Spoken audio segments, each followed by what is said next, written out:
back to Forbidden Knowledge News. I'm your host, Chris Matthew. Today my guest is Tim Kelly. First, a couple of announcements. Check out our new affiliate, Brainsupreme. Brainsupreme contains the highest quality ingredients to start your microdose journey. Learn more by visiting their website, brainsupreme.co. If you visit brainsupreme.co/discount/FKN15, you're going to get 15% off the entire order. That link is right in the description.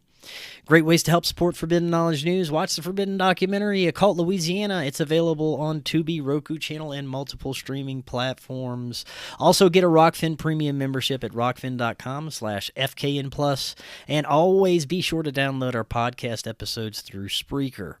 Today, I want to welcome back to the show Tim Kelly. He is founder of Polytope Press, author of Natural Healing, Self-Empowerment, Optiflex, Hidden History of Humanity, and multiple novels.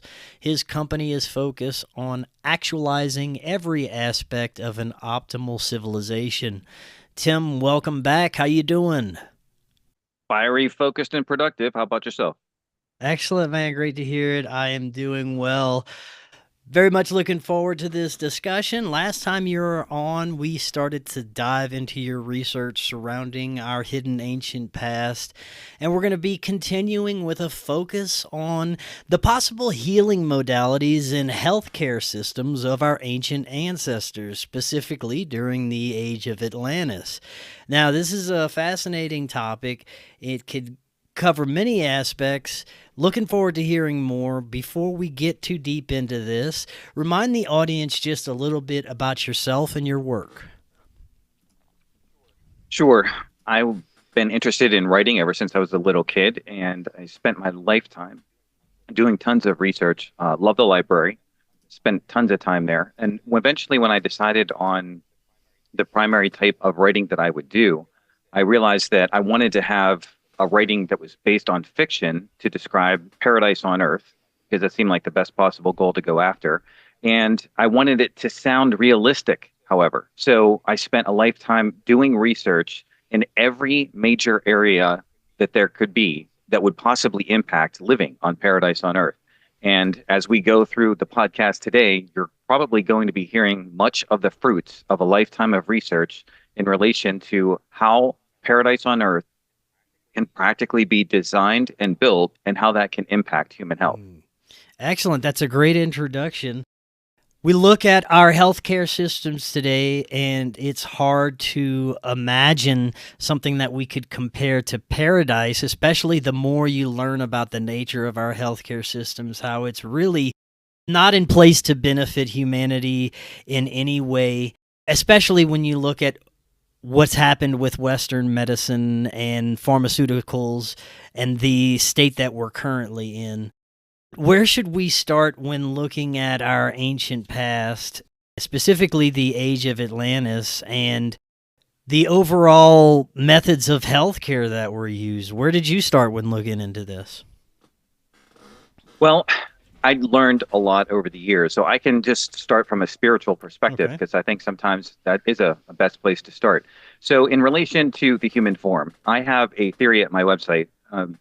You can click on the link in the science section. It says the musical design of species.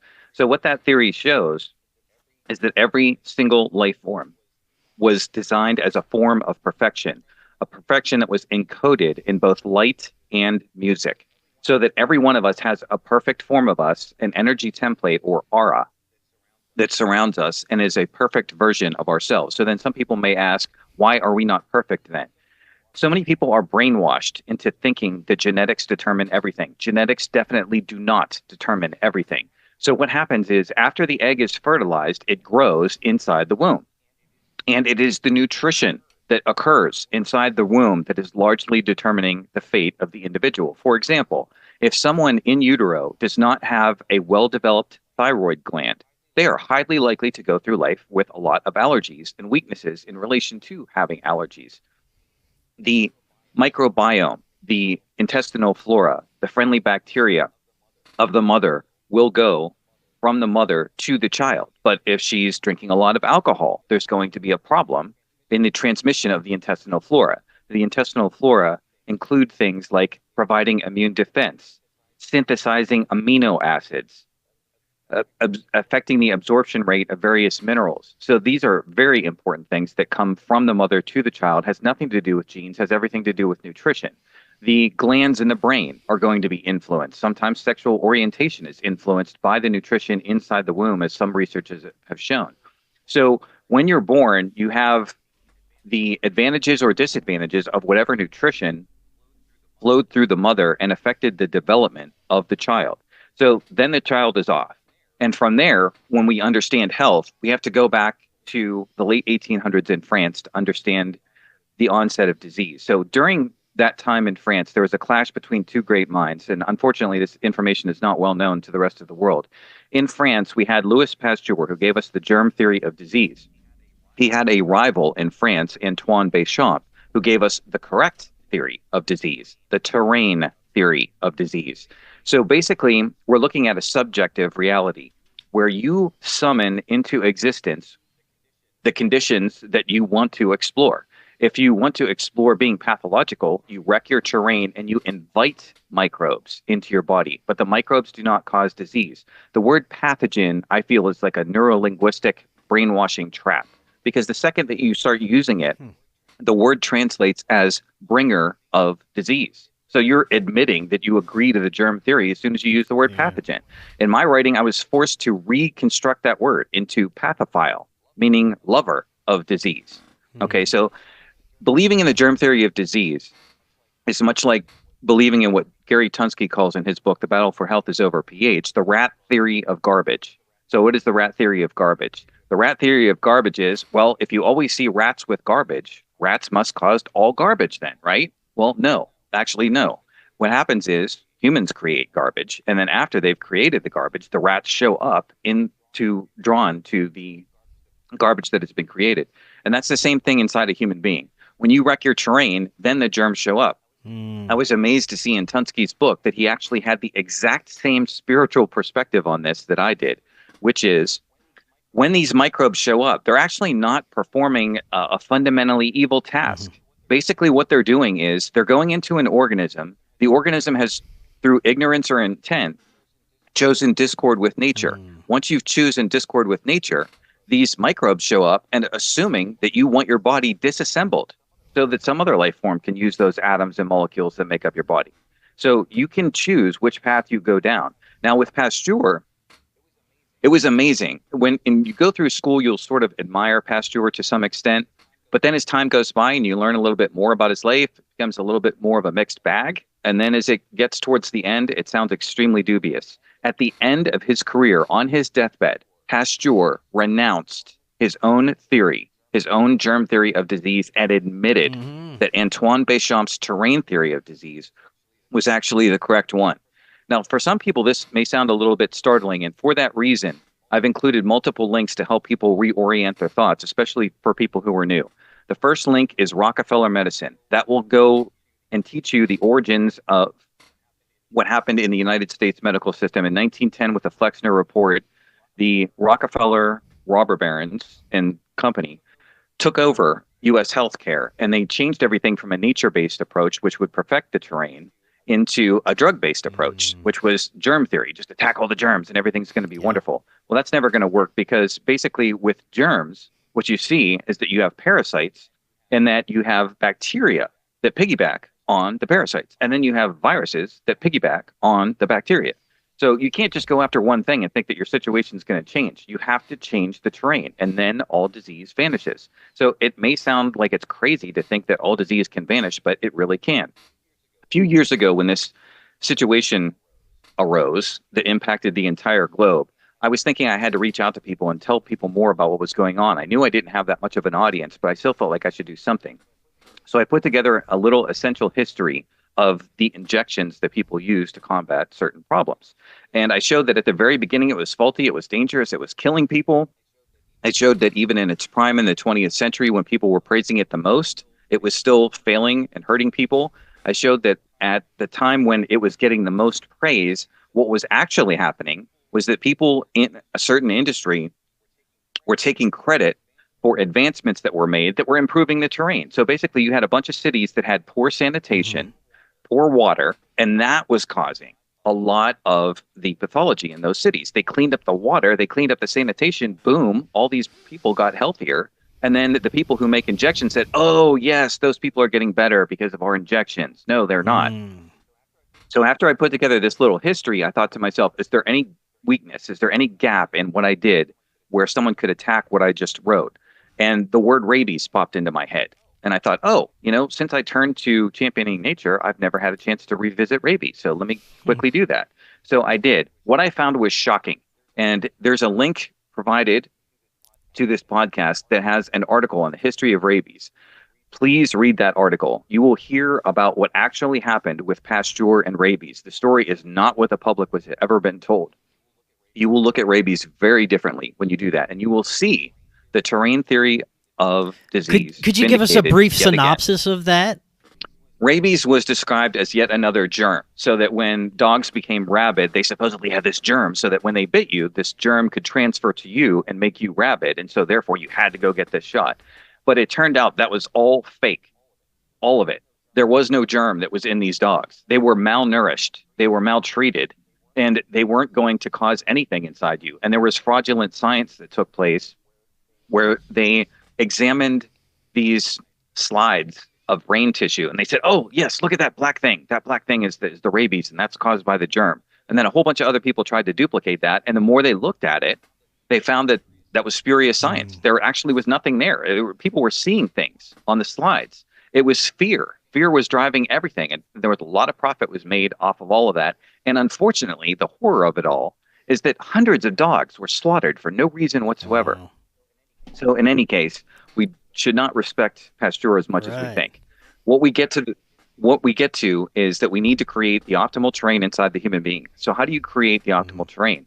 Well, the best possible way to create ideal terrain in a human being is to have that human being live in paradise. So we're going to describe how to live in paradise by going over the 10 basics of civilization and show how if you optimize those as they once were in Atlantis, you will see a species that's completely free of disease.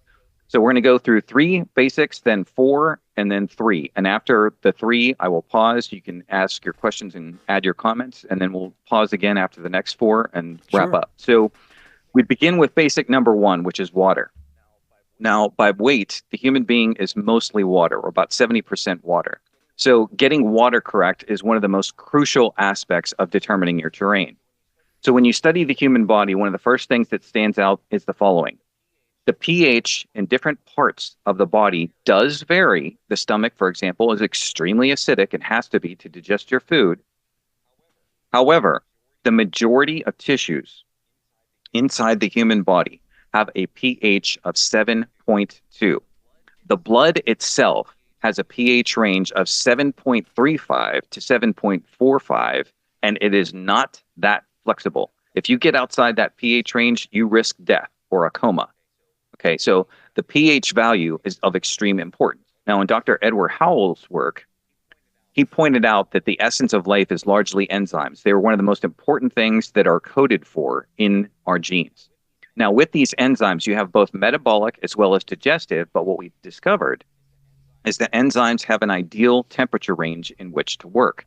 You go outside that temperature range, the enzymes become denatured and they malfunction.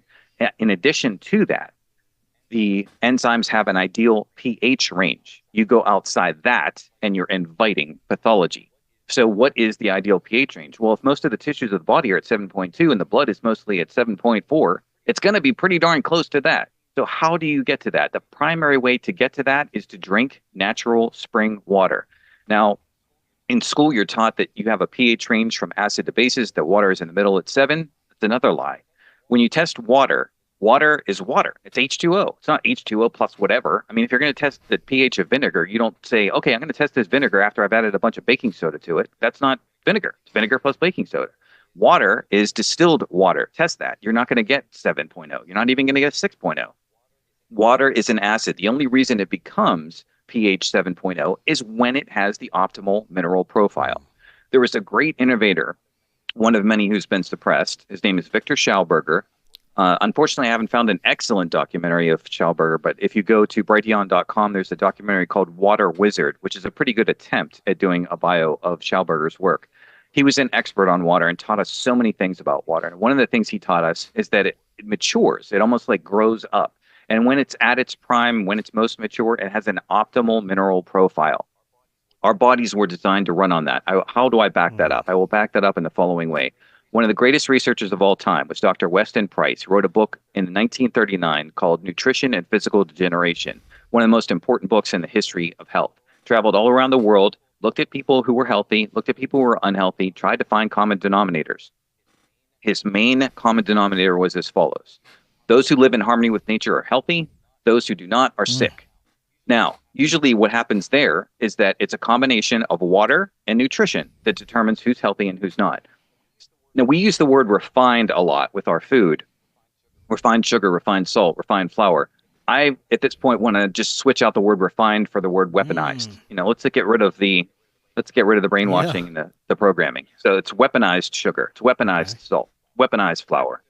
So when people were eating raw natural foods, guess what? The enzymes in those foods were intact. So some have actually pointed out that when Neanderthal man first started cooking his food, this was the beginning of pathology in the hominids of planet Earth.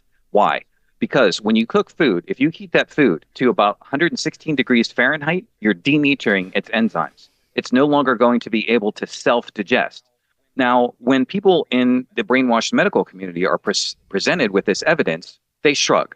They say, oh, no, what we were taught in school was it's okay if you destroy the enzymes in food because your body can make its own enzymes, no problem. And it does this from the liver, the pancreas, and the spleen. But what is not told to people is that it is an incredible burden and strain on your system to constantly churn out these enzymes, trying to digest food that you were not meant to digest this way. I am not saying that all cooking is bad, not saying that at all. There are certain foods like potatoes. You can't eat a raw potato out of the ground. There are nutrients in eggs that actually are drawn out when you heat them. Same thing with tomatoes. All I'm saying is that the body needs to digest its food. Otherwise, you will get obstructions all through the body, primarily in your 6 main pathways of detoxification. Those are the intestines, the liver, the kidneys, the lungs, the lymphatic system, and the skin. And as I stated in the last podcast, optimal health I define through flow. You don't want to have obstructions. You get obstructions when you can't digest your food and when your pH is thrown off. So with water, you find the following. When Weston Price examined ancient Peruvian skulls, there was a museum. He examined 1,276 ancient skulls. Now, we're constantly told that the lives of our savage ancestors were nasty, brutish, and short. However, when he examined those skulls, pretty much perfect teeth. Now, how did they do that if they were living so primitively? Answer, they were drinking natural water. Now, that natural water had an optimal mineral profile.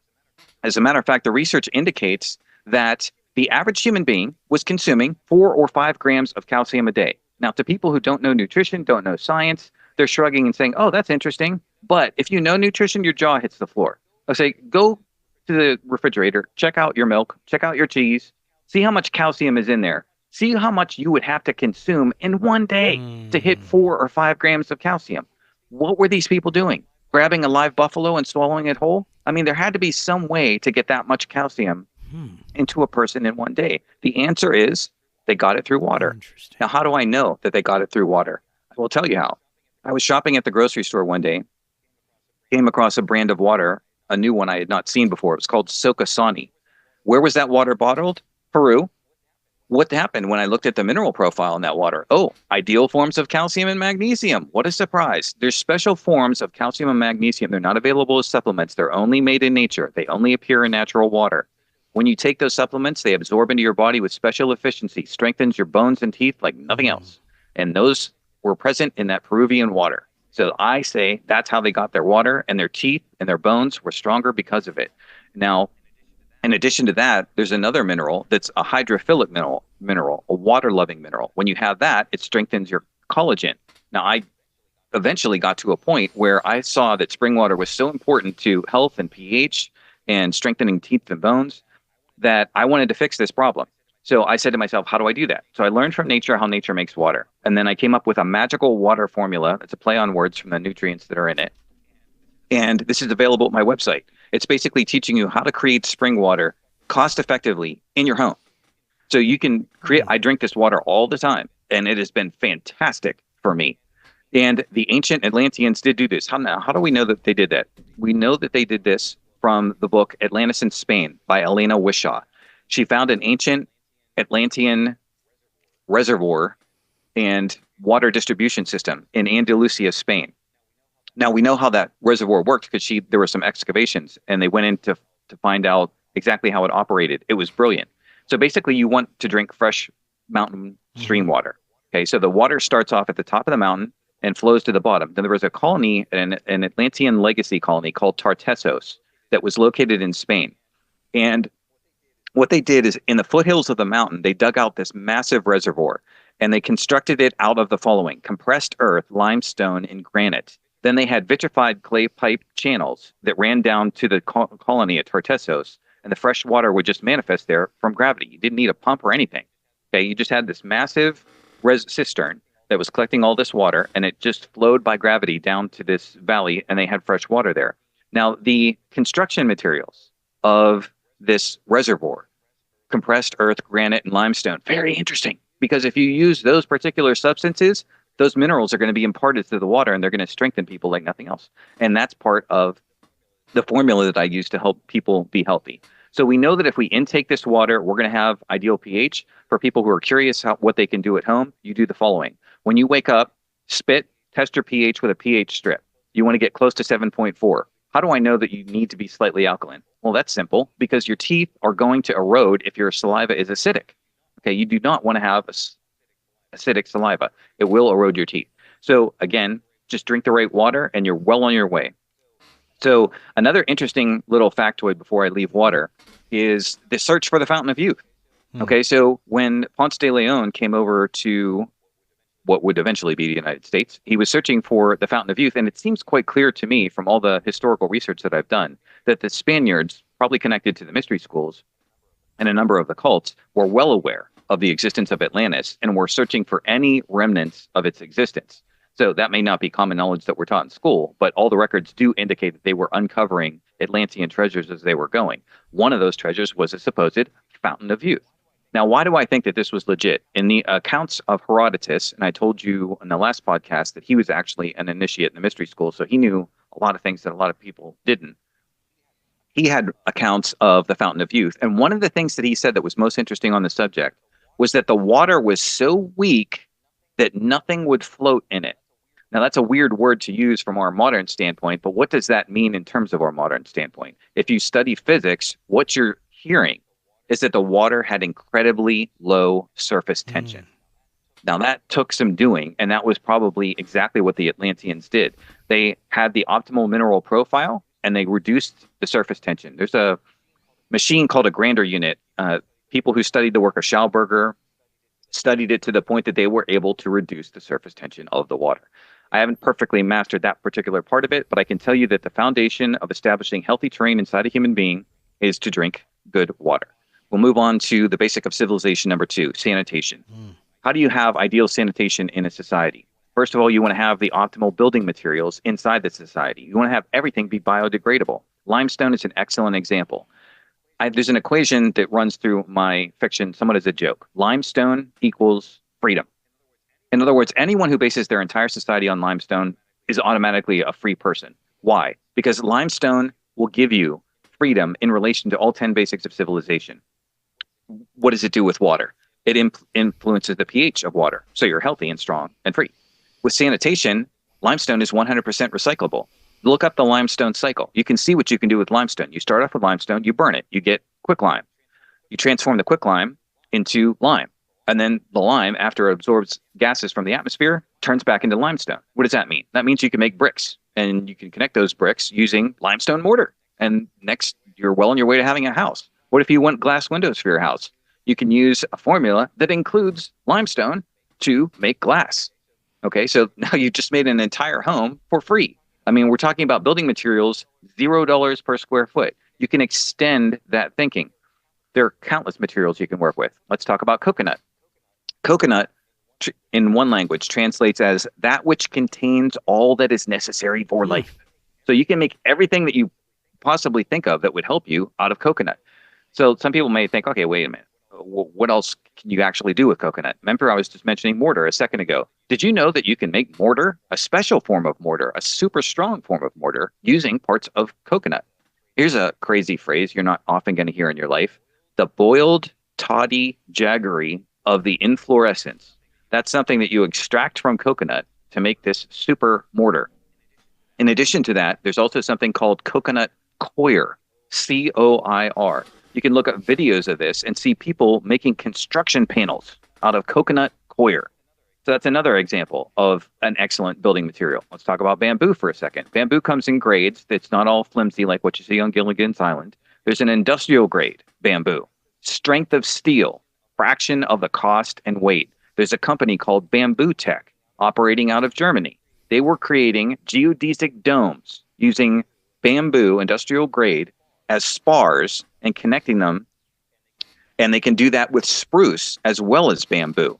They're so sophisticated, they have computer modeling to show you a stress analysis of any geodesic dome constructed using their methods. This makes construction dirt cheap. And of course, the virtue of the geodesic dome is that it has a natural cooling effect by its shape, and it encloses the most volume for the least building material. So it's another reason why it's cost effective. All right, and then we can talk just for a second about industrial hemp. Okay, so industrial hemp is banned. You know, they don't want secrets of industrial hemp to get out, but it is incredibly versatile. So what all can you do with it? Well, in the old days, they used to make rope out of it, so people might be familiar with that part of it. But as other people may know from just paying attention, they're making clothes out of it. What else can you do besides make clothes out of it? Well, you can eat it. There's hemp food that's out there. And what else could you do? How about fuel for your car? Because there's actually hemp oil, and you can run engines off that. What else can you do besides that? How about making the car itself? There's a guy who made a fender for a car out of hemp. How about the founding documents of the United States of America, where we talk so much about freedom, even though we're banning stuff like industrial hemp? What were those documents written on? Industrial hemp that was made into paper. And that paper lasts longer and is healthier for the environment. So if you have your entire economy as biodegradable, there's not going to be garbage. Garbage was introduced when we turned away from nature. One of the links that we'll have for this podcast is the light bulb conspiracy. It talks about the idea of planned obsolescence. This is these are people who build garbage on purpose. They're trying to build things that are falling apart, printer cartridges, pantyhose, whatever. And in one part of that documentary, you will see a landfill in Africa where all the garbage that we are creating is ending up in Africa. We're just shipping it over there and just flooding the land with it. Not necessary if you have biodegradable materials. So when you get to sanitation for the independent homestead, you want to understand that there was originally earth-based sanitation, not water-based. So you have a clash between those two. We may think that water-based sanitation is the only way to go, but earth-based sanitation is actually superior. So at the small scale, you can have a composting toilet. There's one called the Minimus that has grown kind of popular around the world. I have links to plans for that at my website in the technology section. Then when you get to a larger scale community and you want to have sanitation in harmony with nature, you use what's called a living machine. This was also developed by R. Buckminster Fuller. Right. This imitates natural processes, algae, bacteria, breaking down material and perfectly recycling it into the environment. No waste is created. And what is the ultimate Atlantean version of sanitation? Plasma slumping. So what is plasma slumping? There was a Swedish physicist who rocked the physics community several decades ago. His name is Hannes Alfvén. He offered plasma cosmogony, basically that everything comes from plasma. He wrote a controversial book called The Big Bang Never Really Happened. Wasn't necessarily the greatest book, but I think his fundamental point is accurate, which is that if you want to understand the fundamental building material of a solar system, of a cosmos, it is indeed plasma. Okay, so we're in our infancy in terms of understanding plasma physics. But what this means practically is that if you go outside and you look at the ground, and if you see minerals, plants, animals, what is the fundamental material, the starting material for everything that exists? It is plasma. So there can come a time where you can take something that you would think of as garbage and revert it to plasma. And then you can turn it into any other thing that you could dream. This would be the ultimate state of sanitation. And we can get there at some point. This plasma physics, again, was used in the Great Pyramid in Egypt. In this way, we see that if we create healthy environments that have no toxic waste, we're going to help our health tremendously. And that'll be a great boost. This brings us to basic number 3, which is food. So here we have another clash of great minds. This is between Julius Hensel and Justus von Liebig. So Justus von Liebig became famous for giving us NPK. That stands for nitrogen, phosphorus, and potassium. He convinced people in industry that plants only needed 3 minerals. This was a catastrophe. A catastrophe that continues to this very day. So Julius Hensel gave us rock dust as the ultimate fertilizer. And he proved that if you took granite, for example, and smashed it into a fine powder, put it in the soil, the plants will grow like nothing else. No herbicides will be needed. No pesticides will be needed. The plants will grow like crazy. No other fertilizer was needed. And he also stressed the following. We think it's a great idea to put poisons in our soil, the herbicides and pesticides, and then the next step that we take, spread feces all over our food supply. And we think, oh, this is a great way of growing food. But no, what Hensel showed is that you actually don't need to put manure all over your food supply to make your plants healthy. Part of the problem there was that the nitrogen that plants need, they can get by having the friendly bacteria in the soil not be attacked by poisons. Because when they're not attacked by poisons, they're the ones who transform the nitrogen into a usable form for the soil. There was another great innovator. His name is Jean-Henri Faber. He was a French entomologist, but also an interdisciplinary genius. Loved teaching his nephews about how the world worked. He talked about balancing soil, and you do that with lime, clay, sand, and humus. So again, here we see lime from limestone impacting the health of soil. So the clay provides a base that anchors the plant roots when they're growing. The humus is providing plenty of nutrition, as does the sand, which ultimately can come from rock dust. Now, why is granite so great? It's so great because of its trace mineral profile. What was the reservoir in Atlantis made of? Granite walls. It was trying to leach those minerals so it would make sure that all those trace minerals were available when you were drinking the water. So what does the lime do? Now, this is something that's really interesting. Some people might have never heard this before, even though it's kind of a basic idea. Where does dirt come from?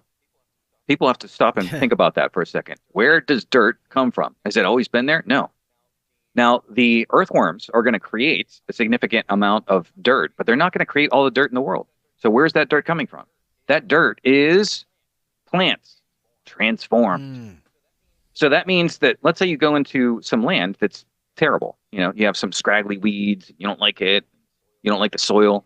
How do you transform it? You transform it with lime. This is what Faber showed in his writing. You take a pile of lime and you put it over decaying plant matter, and eventually that plant matter is turned into humus, turned into dirt, turned into the rich soil to grow all the plants of paradise that you could want.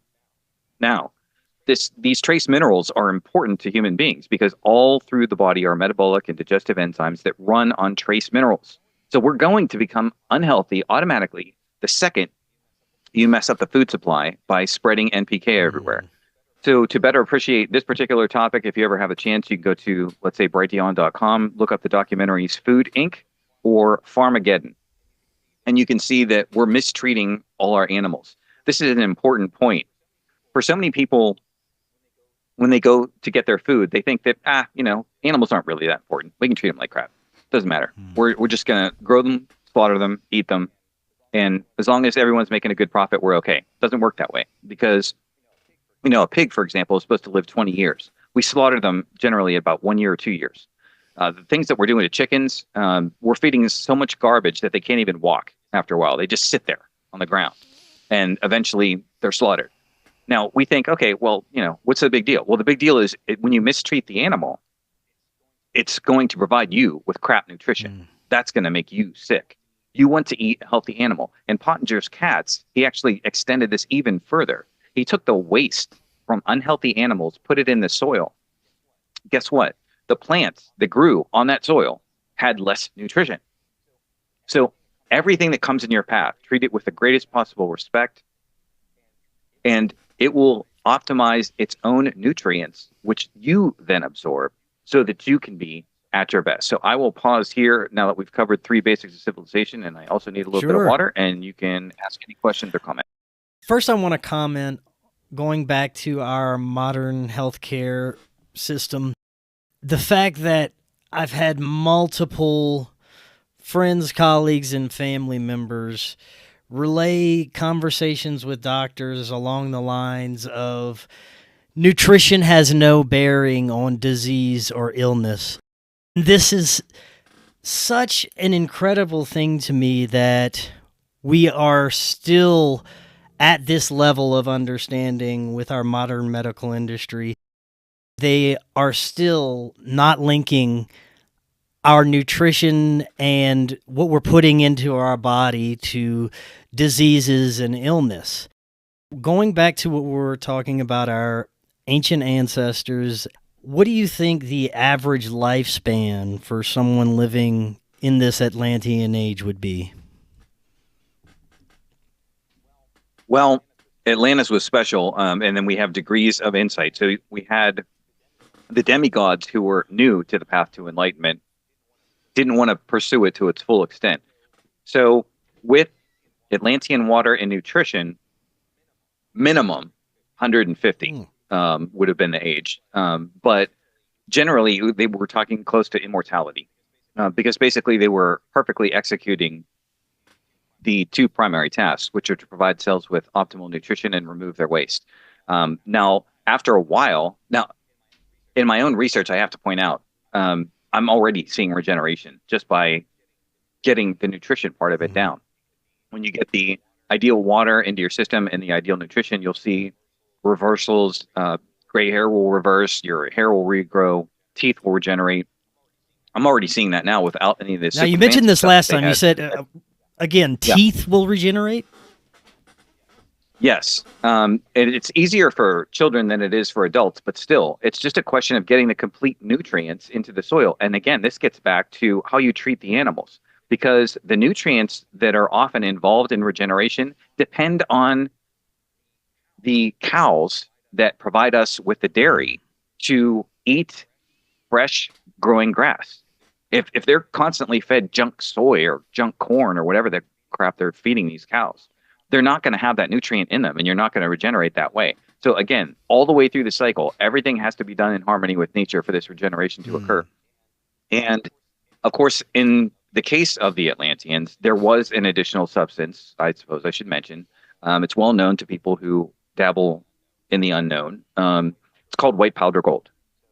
So they had prepared preparations of this. This was a sort of a drink of the gods, and it basically purified. Would this be also monatomic gold? Yes, it would, and it did have a few different variations of it. I have a extensive coverage of it in Hidden History of Humanity. So once the Atlanteans had mastered that, and I think the bad guys stole the secret of that from the Atlanteans, and other people were using it too, but not everyone had access to it. When they say that some of the people who bathed in the Fountain of Youth came out, glowing, it makes me wonder if they were starting to put the gold into the water. It's not an unfounded speculation, because one of the sites where people were looking for ancient Atlantean cities in South America talked about seashores or the edges of water bodies that were glowing with gold. And it was almost as if the sand was made of gold. So it wouldn't surprise me at all if the gold was imparting something to the water, such that when they drank it and bathed in it, it was granting them near immortality. We already know from the Hunzas, who were living in harmony with nature, that they easily hit 120. And they weren't even doing anything super sophisticated. This was in the early 1900s. Right. Well, speaking of, there's a lot of people looking into this research and speculation that we've had a more recent sort of advanced civilization. People refer to the Tartarian research, and I haven't looked into this enough to really have an opinion either way, but do you think that in more recent times, within the past couple of centuries, that we may have had more advanced understandings of healthcare and harmonious systems overall, and it may have just been more recently that we have been infiltrated with this parasitic ruling class again? It's possible. I know there's a lot of stuff with Tartaria I don't touch at this Mm. point because I don't see enough full evidence to back it. I definitely see evidence of giants that were in North America, no question about Hmm. that. But in relation to advanced understandings, that does require a lot of sophistication and knowledge, which I do not see too much evidence for. I know in the 1890s, which was a critical time period, Hmm. there were crop failures all over the U.S., which in and of itself, that demonstrates to me that people didn't know what they were doing. Because if they knew what they were doing, they'd be growing the food Uh, correctly, and Hensel's rock dust would have spread everywhere. I have links at my website where you can explore more of the origin of Hensel's work. That should have spread like wildfire. We'd all be incredibly healthy right now if the food was being grown correctly, but we're not. mm. Move next, basics of civilization. We're going to go to Perfect. shelter. So with shelter, you have geodesic domes, which are extremely cost effective to construct. So part of the cost of shelter is materials, but another part is labor. And when Fuller was mastering his geodesic domes and showing people that they could have healthy shelters for life with very little money, who was one of the first groups who objected? The unions. Why did they object? Because this was hardly any effort, hardly any money. Anyone could put up a house and be free for life. So they didn't like that. They thought that they wouldn't get paid too much if everyone learned how to build geodesic dome homes. But you have countless materials that you can use. Another one is compressed earth. In the history of Sumer, some people say that that whole civilization was based on mud. It wasn't really mud as much as it was compressed earth. Now, if you ram earth together, you can create compressed earth blocks. You can create entire homes out of compressed earth. And yes, they actually do look pretty darn good when it's done really well. You can use manual presses. You can use powered presses and churn out tons of these blocks a day, and you get great insulation value. They are waterproof. They are fireproof. So they're an excellent building material. And we could be using them at any time this day. So I know that there's shelter problems all over the place. Compressed earth blocks would be another excellent solution. I myself have an idea, which I haven't had a chance to test, but I would love to combine limestone with compressed earth. So imagine a cinder block type module. You insert the compressed earth into the hole. That gives you the insulation value of the compressed earth combined with the benefits of limestone. 100% recyclable home. You never have to worry about home insurance. If a tree slams into the side of your house, you just shrug, go out to your limestone kiln, fire it up, and then you're Mm. all set. So with other forms of shelter, there are, again, earth homes that are buried sometimes in the earth to take advantage of the temperature in the earth, which is usually about 68 degrees. So there go your heating and cooling problems significantly evaporated in a moment just from using the right building Mhm. materials. So when you create homes along these lines, you are set for life. We have a word called mortgage, meaning death payment. So why should we suffer eternally when we don't need to? With limestone, they often used centering, which was a block to create an arch, one of the strongest of architectural forms. And they also used pozzolans. This was named after a region in Italy where there was a volcanic ash. Now, with this volcanic ash, you created a specially durable form of concrete. So our ancient concrete was actually stronger than most of the concrete that people are using today. They use a sulfur-based cement, and as we can see, they pour a street and then it's cracking like a week later. But in ancient times, they had these pozzolans that they put in, and I found out there were several ways that you could mimic pozzolans even if you didn't have access to volcanic ash. For example, you can use the vitrification of clay. So let me explain what that means. So when you have clay, it has degrees. So you have clay and you want to make a vessel out of it. Well, if you heat it to a certain temperature, it becomes calcined. That means it becomes waterproof. And then if you heat it further than that, it becomes vitrified, which means it becomes fireproof. So that's how those vitrified clay pipes worked in the Atlantean reservoir system. So with these shelters, you could have them be cost effective. And they also did something else that was kind of interesting, which was etheric conductivity. So I came across someone who was criticizing Plato's account of Atlantis, and specifically in relation to the metals that were on the roof, because he talked about gold and silver and copper and orichalcum and all the rest of the stuff that was on these roofs. He said, that never happened. And I was thinking, well, how do you know? Were you there? I mean, what exactly leads you to the conclusion that none of this stuff happened? And he had no evidence to back up his claim. He just was, I guess, upset at the idea that these buildings could have been so beautiful. But one of the things that we learned from researchers like Baron von Reichenbach, he wrote a book called Research's Into the Vital Force, is that metals and crystals conduct ether. So you would basically be creating a life force preservation field around your home. And I believe the Atlanteans did that very thing. They were conducting ether into their environment as much as possible so that they would not need to use refrigerators. It was preserving their food simply through flows of life force. So all of this would be possible to create homes for $0 per square foot. Assuming you don't charge yourself anything for labor. I wouldn't charge myself anything for labor if I was building my own house. You can have homes that are strong, free, fireproof, waterproof, and they often had little cisterns built in to collect rainwater. This was an innovation in ancient Rome. There was a structure they called an impluvium, and it was pretty ingenious. So it was basically a giant cistern, but it filtered the incoming rainwater through rock, and it was imparting that optimal mineral profile. And this was kind of like routine in ancient Rome. We're not doing anything at all close to that in modern times. And moving on from the basic of shelter, we next have power, which is an incredibly interesting one and one of the most important ones. This is the one you get killed for the most when you start exploring. But in any event, if we're going to get to paradise, we should have people living in independent homesteads. And one of the greatest ways to do that is to use the methodology of the ancients and to use the methodology of Tesla. There is infinite power in the crust of the earth. Now, Nathan Stubblefield, as recounted in Lost Science by Jerry Vassalatos, he has a chapter devoted to Stubblefield's work. He was just plugging into the earth and getting free power. And he created a superior form of telephony we'll be getting to in a moment. But beyond that, let's talk about where Tesla went towards the end of his career, because this is basically technology that was enhanced further in Atlantis, and we know this from studying the design of the Great Pyramid, which is an even more sophisticated version of what Tesla was doing. So when Tesla was first getting started, he does the stuff that most people are familiar with. There was the clash between direct current, alternating current, polyphase system, and he found that alternating current was superior. Then he kept going. He started saying, okay, now I'm getting ready to broadcast power to the world. So this is where a lot of the speculation starts coming in, and people are confused. They're not sure what's going on. Was Tesla going to broadcast power through the sky? Was he going to broadcast it through the earth? Was he using alternating current? Was he using something brand new? And then everyone just starts speculating. So Vassalotos pretty much answered these questions for us, and we know pretty much exactly what he was doing in terms of concept. So what he was using was a pulsator, as I call it. So what is a pulsator? A pulsator is a pulsed static electricity generator. So how does that work?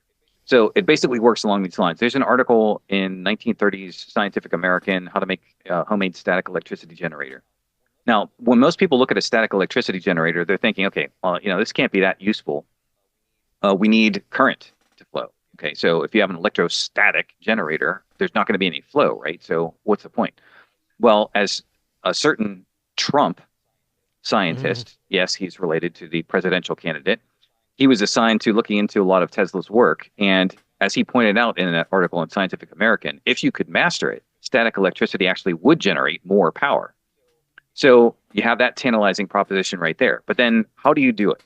Okay, so let's talk about the design of a static electricity generator. You store a bunch of power on a negative plate, and then you have a positive plate. So these are capacitors that are heavily stored up. So when you want to access that power, tap it, you discharge the plates. So you connect them via whatever connection you choose, and then all the power discharges. Now, for most people, they'll say, well, wait a minute.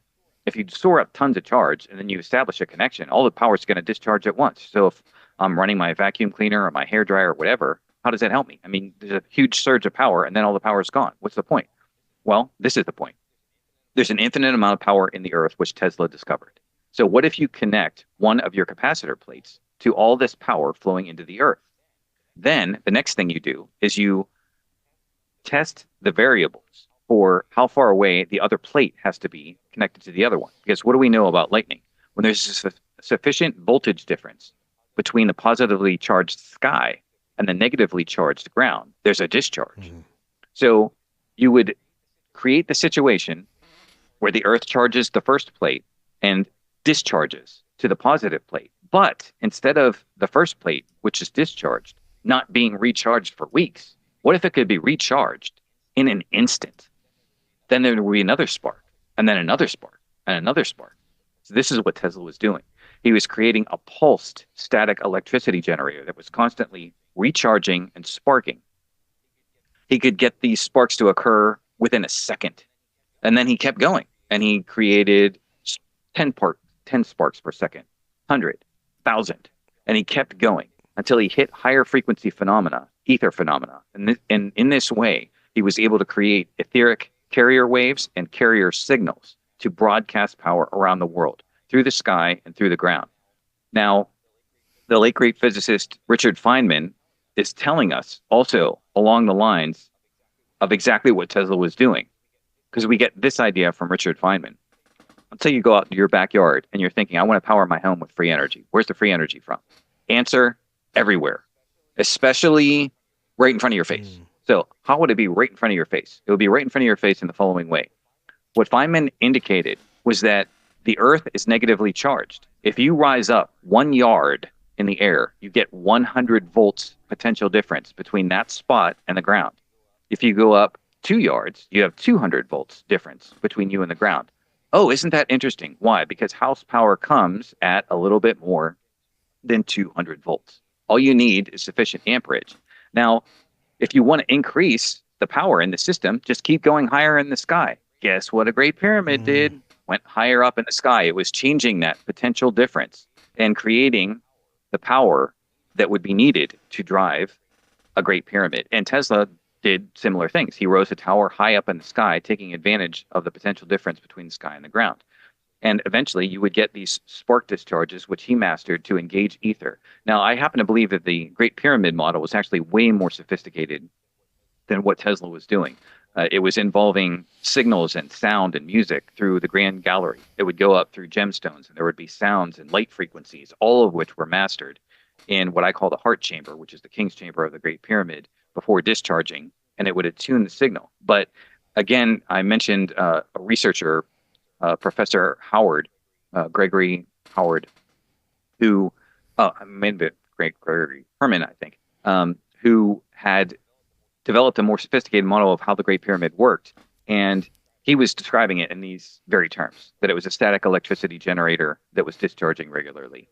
So this would be the potential to power all homes. And this actually brings us very nicely and neatly to our next basic of civilization, which is heating and cooling. Why does it do that? Because one of the other great suppressed innovators is a guy by the name of T.T. Brown. So T.T. Brown developed electrogravitics. This was intense electromagnetic fields can enable anti-gravity. So he developed this, and he was proving that it worked, and he was sharing these ideas with a lot of people, and he was being scoffed at, most of the time. And eventually he had a meeting with the military, and that was an interesting meeting because, they call him over, they say, yes, what are you working on? He's describing all his work and how he's defying gravity and all the different things that he's doing. And they're saying, well, that's interesting, probably won't work. You should probably stop investigating this. It's probably going to lead to a dead end. Meanwhile, they sent spies to his residence, and they were raiding and ransacking every file that he had, because they wanted to know every last thing that he was doing, because everything that he was doing was correct. And if anyone wants to say, oh, well, it probably didn't work anyway, well, I'm sorry, but the military is flying fighter craft through the sky right now that are using electrogravitics from the information that was stolen from him. Now, one of the things that's interesting in relation to that is one of the corollaries of his research was if you produced negative ions the right way, you suddenly discovered the most efficient form of cooling ever in existence. So if you go to school and you study physics and you study thermodynamics, they're going to teach you that there's 3 ways of working with heat. These are radiation, convection, and conduction. But Brown discovered a 4th way through electrostatic ion flows.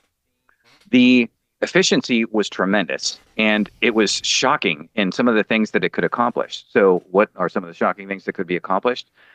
Imagine putting out a fire completely using electricity. So imagine firefighters, instead of having water hoses, having electrical generators, and they would snuff fires instantaneously with like lightning bolts. This is the kind of territory that working in this region led to. And it's a technology that would be so efficient, it would save us tons of money if we could ever implement it. But you work with the theory one way, you get cooling, you reverse the theory, do the opposite, you get heating. This is incredibly efficient, incredibly effective in saving money, and not to mention the fact that the negative ions are incredibly healthy. They appear in nature in mineral springs, in trees, and in waterfalls. And when you have these negative ion flows, they benefit your health in countless ways. Increase your pulse and your circulation, they promote wound healing, do so many positive things. And of course, as many people know, even in conventional environments, you could have a negative ion generator in your home and it minimizes the need for dusting because it collects crap particles that are floating through the air. So, I mean, that's sort of an everyday technology, but it shows you that this is a valid technology that can just be extended to a greater degree. So, in that sense, we've covered 3 more basics of civilization. Did you have any questions or comments before I wrap up? One more thing. It's probably highly likely that our Atlantean ancestors didn't have anything like we understand as cancer, and this is most likely a product of our modern nutritional understandings and the toxins that we surround ourselves with, right? Absolutely. I mean, the Atlanteans would have tested everything to make sure that all the foods were in harmony with nature's, because let's talk about diagnostics. So in the links to this podcast, I have a biography of Rife. So let's talk about Rife for a second.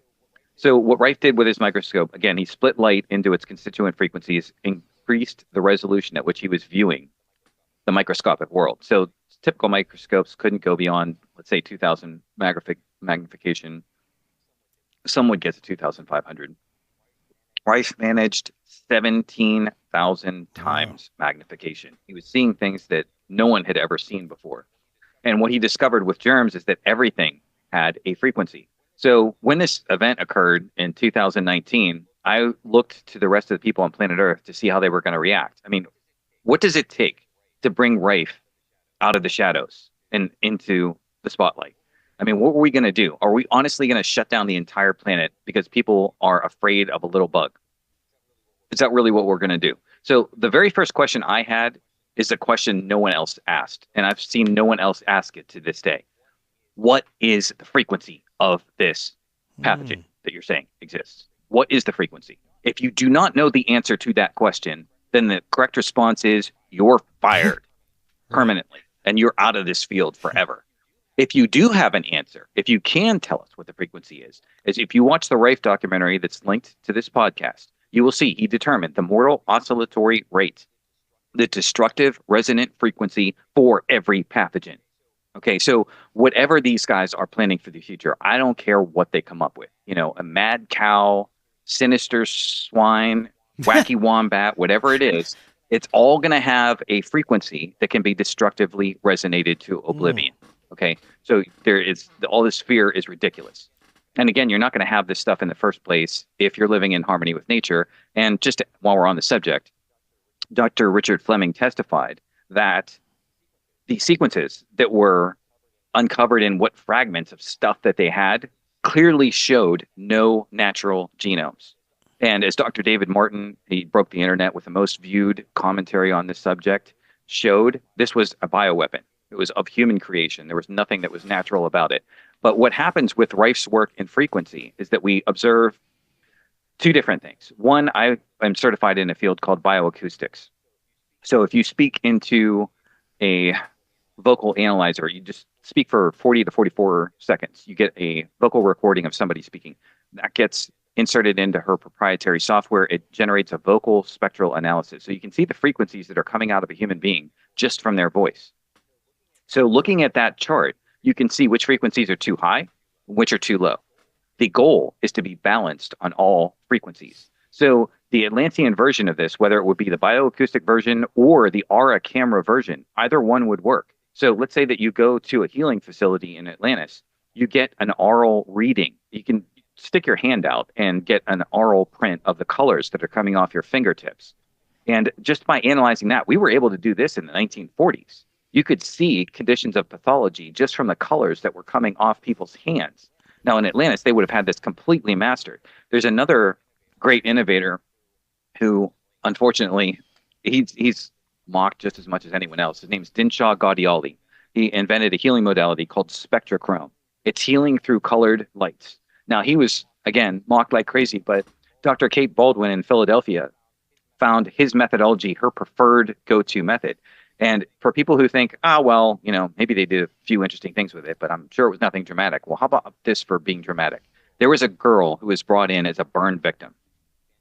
And she was in such dire straits, she was pretty much ready to die. And Dr. Baldwin consulted her superior in the hospital to say, what do we do to save this little girl? And the doctor said, there's nothing you can do. She's going to die. She's just been burned too badly. And refusing to accept that, Dr. Kate Baldwin instituted spectrochrome using healing light to heal this girl. She had a full recovery. She did not die. And you can see pictures in the book of her skin regenerating back to a semi-normal state, which is pretty spectacular for a burn victim. So these technologies would have existed in Atlantis for sure. Incredible. Well, this is fascinating, Tim. What would you like to close out on today?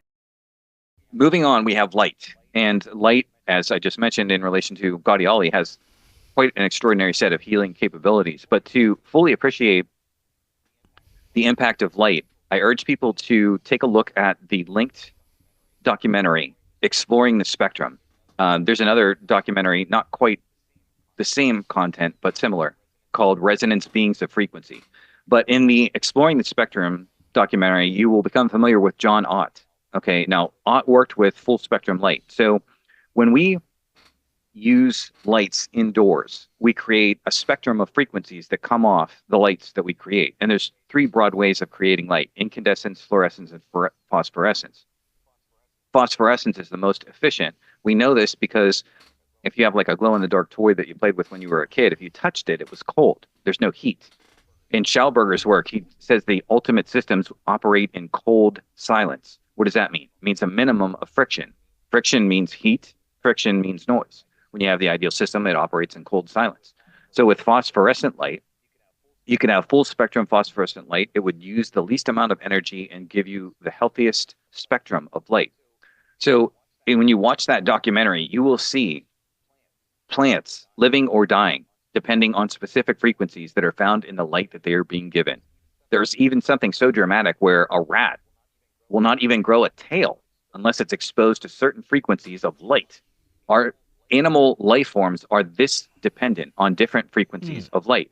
Another part of the documentary will show you how there was a situation where some kids were in school and various decisions were made such that these kids were isolated and cut off from sunlight. They had the blinds drawn. They were in a certain section of the building that had no access to natural sunlight. The result, they got leukemia. Wow. Just from the wrong artificial lighting. In the Appleton, Wisconsin school study, which I often cite, they went in and they changed the circumstances. It was full of every negative metric you could think of. There was violence, there was teen pregnancy, there was truancy, all kinds of crime, suicide, depression. They changed out the water, changed out the food, changed out the lights. All the negative behavior vanished. In ancient times, our Buckminster Fuller once stated, if you reform the environment, the individual will follow. Earlier than him, Henry David Thoreau said, reform the individual and the world will follow. If we do a little syllogism here, what does that mean? Reform the environment and the world will follow. You can do this through light. So if you want to explore this topic a little bit further, there's a website linked at my website in the technology section. It's called fullspectrumsolutions.com. And you can go there and look at a light bulb producer who is producing this full spectrum light today, pretty cost effectively too. And he shows you the technical parameters of examining a light source for quality, shows you that the bulbs that they produce are equivalent to sunlight and you can grow plants indoors with these lights. And something else that's very interesting for people, especially people who want to save money, is the efficiency of the light. So people might think, okay, well, why is the efficiency so important? So for example, inside your house, you'll have a room that's lit up with, let's say, a 60-watt bulb. It gives off a given amount of light. Well, this company sells a 60-watt equivalent bulb. What does that mean? It means it gives off the same amount of light that a 60-watt bulb would give off, but it only uses 11 watts. So think about your electric bill that is calculated in kilowatt hours. If you have all the lights in your home drawing 11 watts where they used to draw 60, guess what happens to your electric bill? And you can use that money for a lot of other things in life. And you're going to become a lot healthier. In Atlantis, as described in the Oralinda book, she talked about how the lights made people smart. And this has been proven. Whenever you put full spectrum lights inside schools, the kids become smarter. So you'll become not only healthier, but smarter when you use the right light. The next basic of civilization is telecommunication. Stubblefield was using etheric telecommunication signals, transmitting signals through the earth with greater fidelity than any modern telephone. Tesla, of course, picked up on this. His Wardenclyffe Tower was actually going to broadcast using etheric carrier waves and signals. He actually had developed a superior form of television we have not seen to this day. So I know as you go through life, you have generations of kids, and they, make fun of the generation just came before them. Oh, our technology is so much more sophisticated than yours. Yes, well, ladies and gentlemen, after the 20th century passed, we still haven't hit Tesla's level of technology. This man was way ahead of everyone. And I think part of the reason why they wanted Tesla's etheric tech buried so much is because when we start exploring etheric tech, we are going to become automatically a much more spiritual and positive species overall. When you broadcast using electromagnetic waves, which we've used all through the 20th century, we've seen what happens. Bee populations collapse. They just die. Birds by thousands fall out of the sky, dead. And it's because you're using the wrong form of carrier wave and signal. What did Tesla show when he used etheric broadcasting? Complete safety. Nothing in nature was hurt. Nothing at all. He showed further that these etheric flows induced electrical flows. So this is sort of the essence of wireless power. So when you're in your home, you're thinking, okay, so where's the nearest outlet so I can plug this in? Don't have to do that with a Tesla broadcasting power. All you have to do is have a tuner. You can put the appliance wherever you want in the room. It'll induce an electron flow. This is what Tesla discovered about the nature of power in the universe, is that etheric waves were hitting the Earth, creating electrons upon impact with the Earth's crust. So that's why you're able to do this and have these two forms of technology working at the same time, etheric and electric.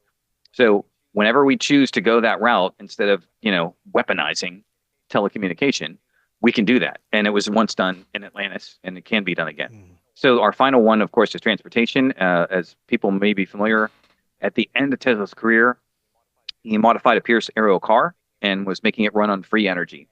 And that was sort of an interesting turning point in his outlook on life, because with the Wardenclyffe Tower, he was thinking large scale. And Bucky was thinking, or Buckminster Fuller was thinking large scale at first. He's thinking, we're going to create economies of scale. We're going to get all the large corporations of the world on our side, and they're going to mass produce this stuff, and we'll all be free. But what happens towards the end, in the case of Tesla, was he realized you have to start thinking small. You have to start thinking about individuals empowering themselves, not about giant corporations helping us.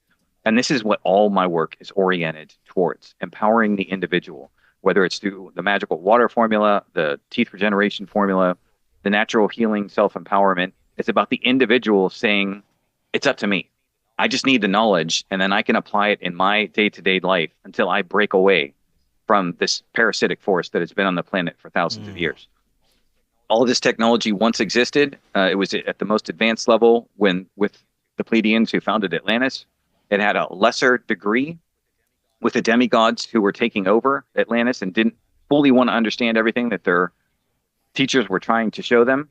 And it can be resurrected today. I'm doing everything in my power to bring it back. Do you have hopes that in the future we may be able to bring out a lot of this lost information? I'm seeing bits and pieces of this come out, especially with people in this community who are doing a lot of scientific-based research that are open sourcing the information so they don't get quote-unquote suicided.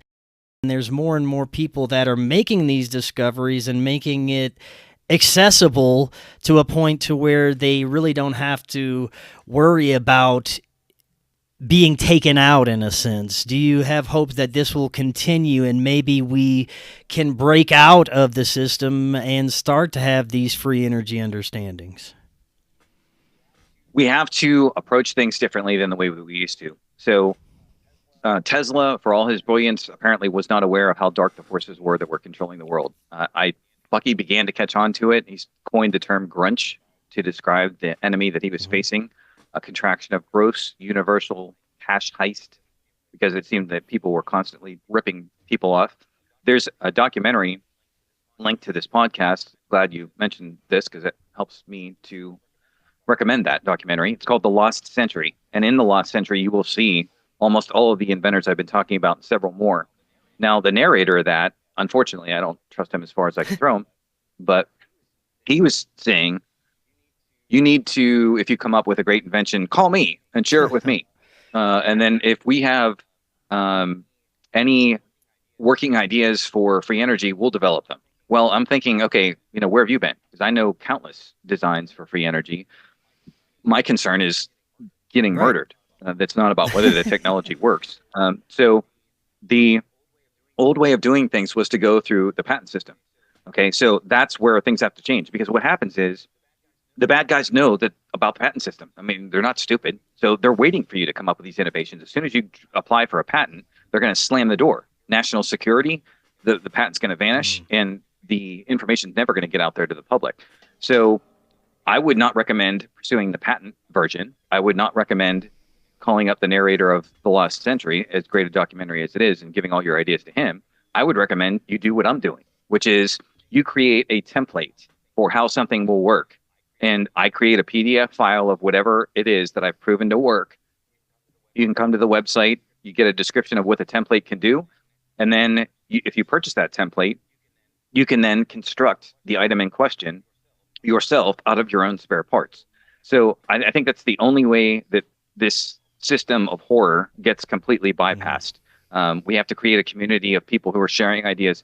There are some communities that are out there for incredible tech heads to share ideas and innovations, and I'm sure they're doing the best they can. But even then, I've come across a great set of inventors, and they had inventions of all different types that were pretty spectacular.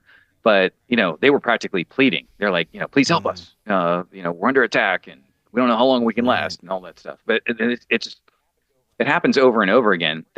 First, the bad guys say that we deserve to be exploited as a species because we're so stupid. But then when our innovators keep coming up with one solution after another that is, 100 times more brilliant than anything the bad guys have ever come up with, they just kill us.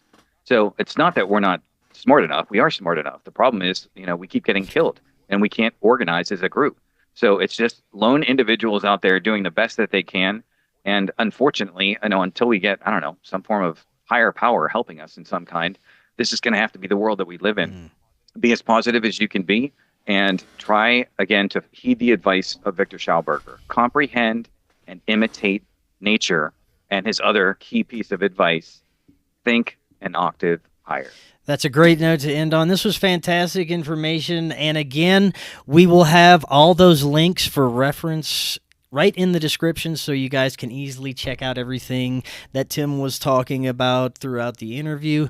Tim, thank you so much once again, and we'll definitely be doing this again. Much more we can get into. Before we close out, remind the audience how they can find out more about you, your website, and anything else you got. We have links in the description to take you to some of my best pieces of writing: Natural Healing, Self-Empowerment, Hidden History of Humanity, and The Math Wizard, which is an attempt to resurrect the Atlantean path to enlightenment. If you go to the Google search engine and type in my company name, Polytope Press, Polytope, I should be the first company that comes up. I encourage people to visit. Take a look around. Let me know what you think. I love to hear from people who are making positive changes. Helps give me energy to go on. Excellent. Tim, thank you so much. Like I said, we'd love to do this again. And until next time, everyone, have an excellent evening. We will talk again tomorrow, and we'll see y'all then.